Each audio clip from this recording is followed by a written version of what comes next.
Olha, quem tem fé na palavra de Deus, quem descobre, como nós vamos ver agora o Salmo 118, versículos 6, meia dúzia, nunca vai tropeçar na vida, nunca vai perder uma batalha.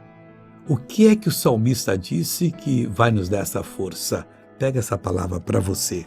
O Senhor está comigo, acabou.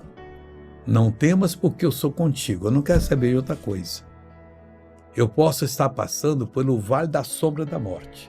Se eu passar pelas águas, não vou me submergir. Passar pelo fogo, ele não vai me queimar.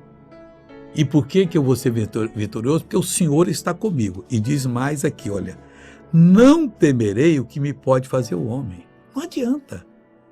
O que o homem tenta fazer, só se Deus permitir. O que o diabo intenta fazer, nunca Deus vai permitir. Deus quer libertar você agora.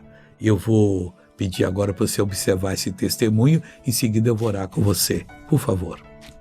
Vê o povo sem o óculos. Sem o óculos. Está emocionado. Olha para lá agora. Está vendo eles lá? O que eles estão fazendo lá atrás? Dando com a mão. Agora vamos orar? Pai, eu uno a minha fé com a fé dessa pessoa que precisa de uma libertação, de uma bênção, de uma cura.